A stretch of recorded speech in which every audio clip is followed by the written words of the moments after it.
হয়তো তুমি রহমানের পক্ষে, না হলে শয়তানের পক্ষে, হয়তো হকের পক্ষে, না হলে বাতিলের পক্ষে, হয়তো আলোর পক্ষে, না হলে অন্ধকারের পক্ষে। এ পক্ষেও না, ও পক্ষেও না, এটা কোনোদিনও সম্ভব না। যে ন্যায়ের পক্ষে না সেই অন্যায়ের পক্ষে, যে মাজলুমের পক্ষে না সেই জালেমের পক্ষে, যে আলোর পক্ষে না সেই অন্ধকারের পক্ষে, যে রহমানের পক্ষে না সেই তো শয়তানের পক্ষে। আর পার্থক্য, একদল হলো প্রকাশ্য শয়তান, একদল হলো মিনমিনা শয়তান।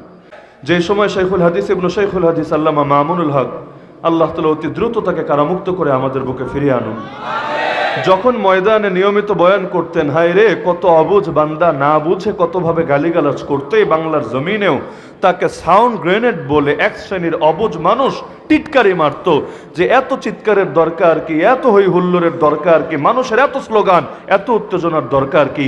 অথচ আজকে এই দীর্ঘ প্রায় 3 বছর পরও 1098 দিন সম্ভবত আজকে চলছে, এই এতকাল পরও গোটা দেশ একসঙ্গে আফসোস করতে বাধ্য হচ্ছে, হায় আজকে যদি সেই সাউন্ড গ্রেনেডটা থাকতো, বাংলাদেশের চিত্র হয়তো আরেকটু ভিন্ন রকম হতো। অন্তত ট্রান্সজেন্ডারবাদ আন্দোলনের সময়, ফরিদপুরের এই পঞ্চপল্লীর ঘটনার সময়, অন্তত এই মধুখালীতে যখন আমাদের ভাইদের রক্ত ঝরানো হচ্ছে, যদি এরকম একটা কণ্ঠস্বর থাকতো, আরে বাতিল কিছুটা হলেও আরেকটু চাপে পড়তো এবং মুসলমানদের ঐক্যের পথ হয়তো আরেকটু সুগম হতো। তো যখন নেয়ামত সামনে থাকে তখন কদর করে না, আর যখন সামনে থাকে না আফসোসে শেষ থাকে না। এই মানসিকতা ছাড়তে হবে। আল্লাহ তাআলা যদি চান ইনশাআল্লাহ অতি দ্রুত ফিরে আসবেন। প্রধান অতিথি যদিও একটু পরেই আসে, তবে আসমানে যখন সূর্য ওঠে, চাঁদের গুরুত্ব, তারার গুরুত্ব সবই হারিয়ে যায়, সব ম্লান হয়ে যায়, নিষ্প্রভ হয়ে যায় সেই সূর্যের সামনে। তা আর তো মাত্র 2টা মামলা বাকি, আজও যেহেতু 3টায় জামিন মিলেছে আলহামদুলিল্লাহ, আর যেহেতু 2টো বাকি, আল্লাহ যদি চান আগামীকালের মধ্যে ফয়সালা করে দিতে পারেন। আমরা দোয়া করি আল্লাহ তাআলা অতি দ্রুত, যেহেতু নেতৃত্বের সংকটে আছে গোটা জাতি, আল্লাহ তাআলা অতি দ্রুত তাকে আমাদের বুকে ফিরিয়ে আনুন। তো যে প্রসঙ্গে বলছিলাম যে নেয়ামতের কদর করবেন, এটা আপনাদের একটা হকই বটে, নিজেরাও কদর করবেন এবং জাতীয় যাতে কদর করতে পারে এজন্য ফিকির করবেন। এবার আসি মূল আলোচনায়। যতদিন যাচ্ছে আমাদের উপর আগ্রাসন শুধু বাড়ছে আর বাড়ছে। এক সময় ছিল শুধু সেকুলার আগ্রাসন, যে এক শ্রেণীর লোক তারা সর্বদা সচেষ্ট থাকতো কিভাবে ইসলামকে ধীরে ধীরে ধীরে কোণঠাসা করা যায়। কারণ ব্রিটিশ আসার আগে সেই 1252-তে ইখতিয়ারউদ্দিন মোহাম্মদ বখতিয়ার খলজি এসে যখন এই বাংলার অঞ্চল ইসলামের ঝান্ডাকে সমুন্নত করেন, এরপর তার কয়েক যুগের মধ্যেই যখন এই পুরো বাংলার পরতে পরতে ইসলাম জিন্দা হয়, ইসলাম আবাদ হয়, তখন থেকে শুরু করে সেই 1757-তে যখন পলাশীর আমবাগানে নবাব সিরাজউদ্দৌলাকে শোচনীয়ভাবে পরাজিত করা হয়, এর আগ পর্যন্ত এই 500 বছরের অধিক সময় এই অঞ্চল ইসলামের শাসন পেয়েছে, ইসলামের স্বাদ পেয়েছে, ইসলামের স্বাদে তারা নিজেদেরকে আস্বাদিত করতে পেরেছে। এরপর সেই 1757 থেকে শুরু করে আজ হলো 2024-এর 24শে এপ্রিল, এই এত দীর্ঘ একটা সময়, 250 বছরের অধিক সময় ধরে আমাদেরকে শুধু এটাই শিক্ষা দেওয়া হচ্ছে ইসলামকে কিভাবে চাপাতে চাপাতে চাপাতে চাপাতে একেবারেই কোণঠাসা করে ফেলা যায়। ডাইরেক্ট তো বলতে পারে না মুসলমান তোমরা বেঈমান হয়ে যাও, মুসলমান তোমরা খ্রিস্টান হয়ে যাও, মুসলমান তোমরা নাস্তিক হয়ে যাও, কারণ জানে এই কথা ওদের বলতে দেরি হবে, পাবলিকের গণপিটুনি দিতে দেরি হবে। মানুষ সব লাইনে এত সহজে আপোষ করে না, ভুলিয়ে ভালিয়ে অনেক সময় ফাঁদে ফেলে দেয়, সেটা ভিন্ন কথা, কিন্তু ডাইরেক্ট এসে কুফুরের দাওয়াত দিবে, নাস্তিকতার দাওয়াত দিবে, মুরতাদ হওয়ার দাওয়াত দিবে। আরে গ্রামের খেটে খাওয়া মানুষ যারা বড় কষ্টে যাদের দিন কাটে, তারাও তো পায়ের জুতা খুলে ঠাস ঠাস করে মারতে শুরু করবে। মানুষ নিজের জান দিতে রাজি হয়, এত সহজে ঈমান দিতে রাজি হয় না। উপরন্তু ঈমানের জন্য নিজের জান কোরবান করতে পারলে আরো নিজেকে সৌভাগ্যবান মনে করে। এই বাংলার জমিনে যতবার দ্বীনের জন্য আন্দোলনে নেমে রক্ত ঝরানো লেগেছে, সব রক্ত যে শুধু হুজুররা ঝরিয়েছে, মোল্লা মুন্সিরা ঝরিয়েছে এমন না, বরং আপামর জনসাধারণ তাওহীদ জনতা এ আলেম ওলামার ডাকে ময়দানে নেমে নিজের বুকের তাজা রক্ত যখন জমিনে ঢালতে পেরেছে, মৃত্যুর আগেও নিজেকে বিজয়ী বীর বলে প্রকাশ করে গিয়েছে। তো সুতরাং মানুষকে এত সহজে প্রস্তাব দিলে মানবে না, তো কি করা উচিত? এজন্য ওরা প্রথমে একটু একটু করে কোণঠাসা করে যে নাই মামার চাইতে কানা মামা ভালো। ওই মূলনীতিটা ধীরে ধীরে তারা এখানে ছড়াতে চেষ্টা করে। প্রথমে বলে, আরে পুরোটা তো আর ক্ষতি করছি না, একটু একটু করে আমরা ভাগ করি। যেমন সেকুলারিজমের মূল শিক্ষা কি?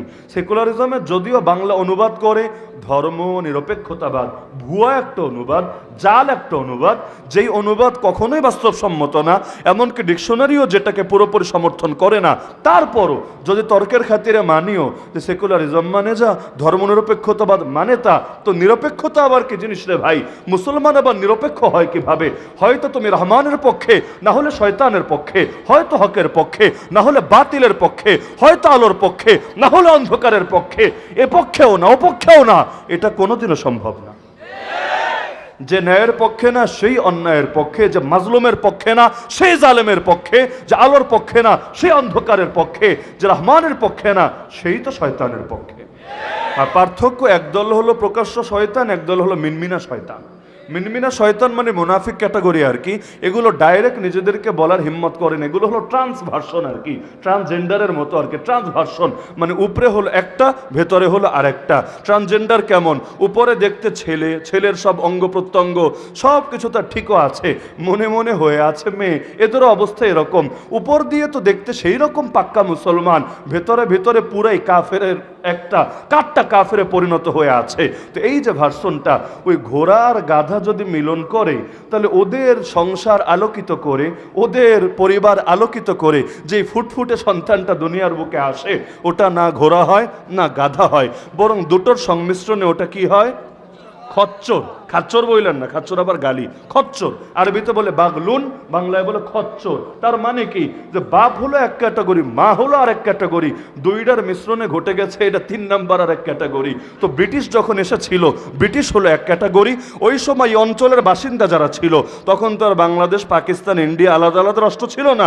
এই পুরো হিন্দুস্তানের জমিনে যারা ছিল এরা হলো আর এক ক্যাটাগরি। তো এই ব্রিটিশের সঙ্গে এই অঞ্চলে যাদের আদর্শিক সঙ্গম হয়েছে, এই শব্দ দিয়েই বলি, ব্রিটিশের সাথে অঞ্চলে যাদের আদর্শিক সঙ্গম হয়েছে, ওখান থেকে যেই বাচ্চাগুলো পয়দা হয়েছে, এগুলো হলো এই শ্রেণীর মুনাফিক।